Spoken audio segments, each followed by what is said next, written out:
Hello friends, तो ये है परिजाद एपिसोड 22 का पार्ट सेकंड। आई होप आपने फर्स्ट पार्ट देखा है, नहीं देखा तो देखो यार, पहले फर्स्ट पार्ट देखो फिर सेकंड देखते। हम भी देखें। सेकंड देखते, करो स्टार्ट। अमिन सर। आजा। जी। सॉरी सर, आपको डिस्टर्ब किया, आपसे कुछ बात करनी थी। इस वक्त एक ज़रूरी मीटिंग के लिए मैं निकल रहा हूँ। ज़रूरी काम नहीं है तो दोबारा आ जाना। राइट सर, सॉरी मैंने आपको बेवक्त डिस्टर्ब किया, मैं फिर आ जाऊंगी। रुको, बोलो क्या है? सर आप काफ़ी परेशान लग रहे हैं, पता नहीं मुझे इस वक्त ये बात करनी चाहिए या नहीं। कुछ लोग सारी उम्र डिस्टर्ब्ड और ज़हनी कैफियत का शिकार रहते हैं। ज़माना उनकी इस बेचैन कैफियत के लिए रुक नहीं जाता। बोलो। सर वो आप ही ने आपके लिए एक पैगाम भेजा है। मेरे लिए? क्या? वो आपसे मिलना चाहती हैं। मैंने इनकार कर दिया, लेकिन उन्होंने ज़बरदस्ती आपके नाम ये रुक्का लिख कर भेजा है। समझ तो परिजाद भी गया होगा क्यों। और वो कह रही थी उसके चेहरे पे खुशी दिखना, देख समझ तो ये भी गई है। क्या लिखा है तुम्हारी याबी ने इस कागज के टुकड़े पर? मैंने पढ़ा नहीं है सर, अगर आपको बुरा लगा हो तो मैं इसको अभी फाड़ के फेंक देती हूँ। मैं आप ही से कहा भी था कि ये बहुत गैर मुनासिब बात है। आप ज़िंदगी में बहुत आगे बढ़ चुके हैं, माजी में पलटना आपके लिए अजियतनाक और आपके साथ नाइंसाफ़ी होगी।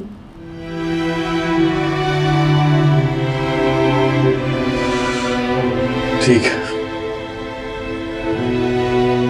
रख तो यहाँ।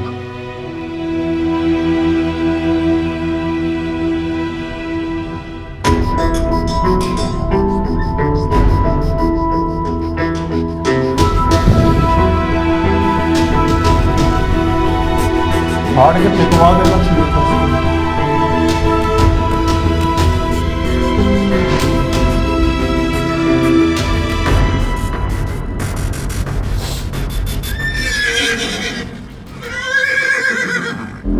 उससे फ़ोन पे बात करवा देती, और क्या, इतना क्या पंगा है ना। घर पे मैसेज कर देती है किसके फ़ोन पे।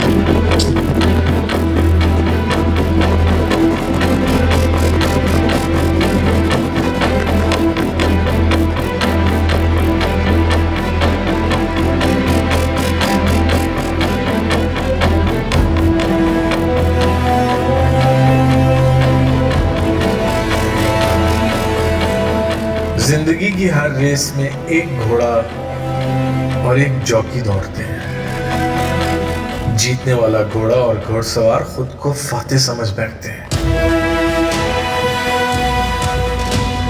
जबकि दोनों ही इस बात से बेखबर होते हैं कि असल फातेह दरअसल उन पर बाजी लगाने वाला एक अनजान होता है, जो रेस कोर्स के बाहर बैठा मुस्कुरा रहा होता है।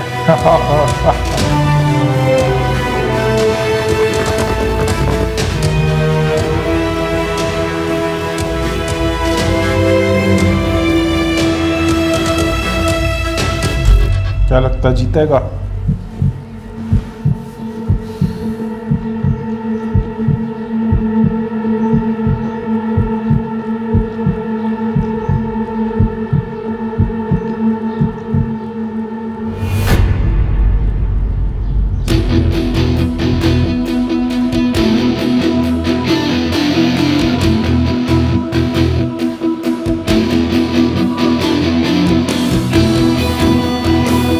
वो क्या उसका बॉडी वाला।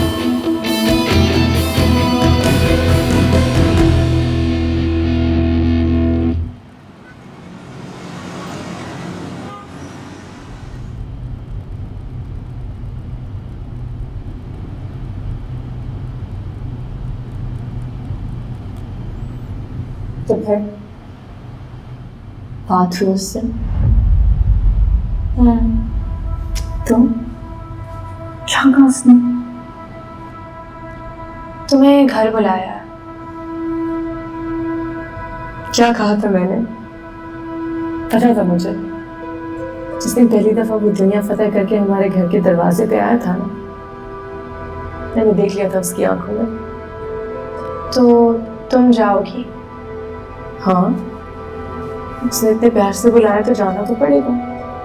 लेकिन खबरदार तुमने कोई ऐसी हरकत नहीं करनी कि माजिद को पता चल जाए, वरना मैं नहीं जा पाऊंगी। सच बताऊं आप ही, मुझे परीजाद सर के जवाब पर मायूसी हुई। पता है, मोहब्बत में अगर अना ना हो तो मोहब्बत मोहब्बत नहीं रहती, बख्शिश या भीख बन जाती है। और आज पहली मर्तबा मुझे परीजाद सर में एक भिखारी नजर आया, जो आज तक दरवाजे पर खड़े मोहब्बत की भीख मांग रहे, जिसमें कोई अना नहीं, कोई खुदारी नहीं। तुम बहुत पागल हो। मर्द जो होता है ना, कभी भी अपनी पहली मोहब्बत नहीं भूलता, चाहे वो भिखारी से शहंशाह क्यों ना बन जाए। और औरत, क्या औरत अपनी पहली मोहब्बत इतनी आसानी से भूल जाती है? तुम भूल गई बाजी के माजिद भाई तुम्हारी पहली मोहब्बत है। पैसा नहीं है ना। मोहब्बत कदर सही मांगती कह है, रही हो। तारीफ मांगती है, सराहे जाना चाहती है, बाकी लोगों से अलग और मुमताज बर्ताव मांगती है। अहमद, तो क्या तुम माजिद भाई को छोड़ दोगी? याद करो बाजी, ये वही परीजाद है जो तुम्हें एक आंख निभाता था। तुम ना बहुत जल्दी बहुत आगे की सोचती हो। अभी तो बस शुरुआत है, हल्की हल्की सी फुहार है, इसमें थोड़ी देर भीग जाने दो मुझे। जानती हो, जब एक कामयाब मर्द औरत से मोहब्बत करता है ना, तो उसका एहसास ही अलग होता है।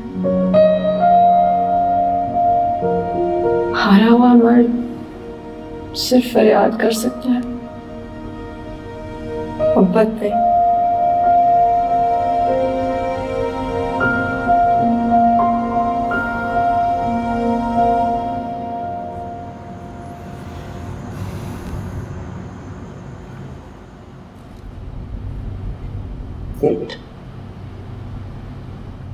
भाई बहुत बड़ी बात है, इतना बड़ा बिजनेसमैन हमारे घर खुद चल के आ गया। ना बेटा, इन लोगों के पास वक्त नहीं होता है हम जैसे लोगों से मिलने का। बिल्कुल सही कह रही है, लेकिन अम्मी वो बहुत सादा, बहुत नर्म मिजाज इंसान है। हाँ बता, जो लोग उन्हें नहीं जानते होंगे वो उनको घमंडी और मगरूर ही समझते होंगे। बेटा, मगरूर तो वो कहीं से नहीं लग रहा था। हाँ, अलबत्ता कुछ उलझा उलझा सा लग रहा था। और तुमने ये क्या जिद लगा ली थी उनका स्कल्पचर बनाने की? तुम्हें पता है तुम्हारी इस बात से वो कितना अनकंफर्टेबल फील कर रहे थे? जिद नहीं है, ख्वाहिश है मेरी। मैं उनका स्कल्पचर बनाना चाहती हूँ, लेकिन मैंने एक चीज नोट की है, वो मेरी हर बात टाल देते हैं। सुनिए क्यों? बेटा बाज आ जाओ। ठीक है, मैं मानती हूँ तुम्हारा फेवरेट शायर है, पर ये ना भूलो कि वो इस शहर का सबसे बड़ा बिजनेसमैन भी है। बेटा, तुम्हारा दिल रखने के लिए वो तुम्हारी हिमाकतें बर्दाश्त तो कर लेता है, लेकिन तुम्हें पता है वो अंदर से बहुत संजीदा इंसान लगता है, अपनी ही दुनिया में रहने वाला। सही बात है।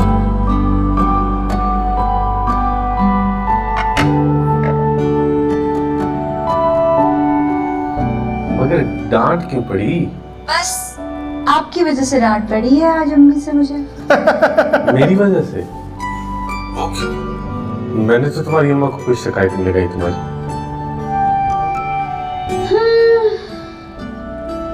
उनको लगता है कि आप मुझसे मुरवतन बात कर लेते हैं और मैं आपसे उल्टी सीधी जिदे और फरमाइशें करके आपका सर खाती रहती हूँ खामखा। उन्हें एक मुलाकात में कैसे पता चल गया ये? क्या क्या क्या क्या क्या? अच्छा, तो अम्मी ठीक ही कह रही थी।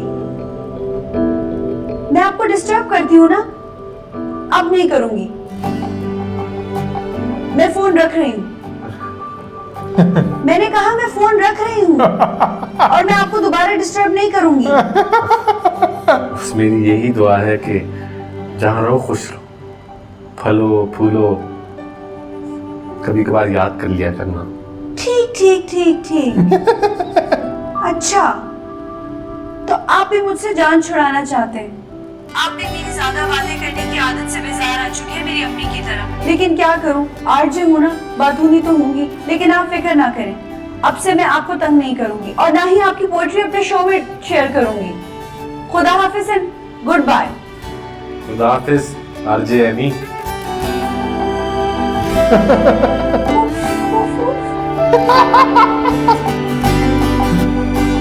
ये क्या था?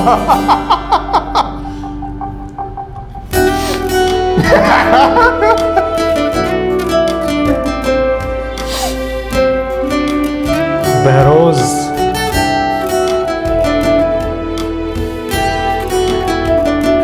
इसकी लाइफ भी आसान नहीं रही, बहुत टफ लाइफ है इसकी टाइम कर दी।